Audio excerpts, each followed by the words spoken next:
નમસ્કાર મિત્રો, વિડીયોમાં તમારું સ્વાગત છે. જી હા મિત્રો, અત્યારે હાલના મોટા અને મહત્વના સમાચાર સામે આવી રહ્યા છે. તો મિત્રો, સમાચારમાં વાત કરીએ તો પાટણના હારેજ હાઈવે પર વહેલી સવારે એક અત્યંત અને કરુણ ગમખ્વાર અકસ્માત સર્જાયો છે.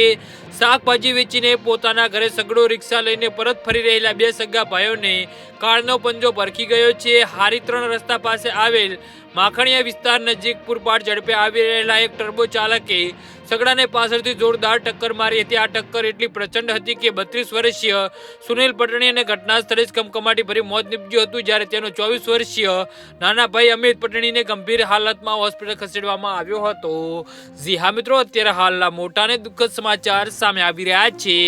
અકસ્માતની જાણ થતાં જ આસપાસના લોકોના ટોળે ટોળા ઘટના સ્થળે જ ઉમટી પડ્યા હતા અને તાત્કાલિક 108 ને જાણ કરાઈ હતી. ઇજાગ્રસ્ત અમિતને સારવાર માટે ખસેડવામાં આવ્યો હતો, પરંતુ પરિવારે બંને આશાસ્પદ યુવાનોને ગુમાવતા પટણી પરિવારમાં ભારે આતંક છવાઈ ગયો છે. ઘટનાની જાણ થતાં જ પોલીસ કાફલો પણ સ્થળ પર પહોંચી ગયો હતો અને ટર્બા ચાલક વિરુદ્ધ ગુનો નોંધી વધુ તપાસ હાથ ધરી છે. વહેલી સવારે રોજીરોટી કમાઈને પરત ફરતા શ્રમિકના ભાઈઓના મોતથી સમગ્ર પંથકમાં હેરાટી વાપી ગઈ છે.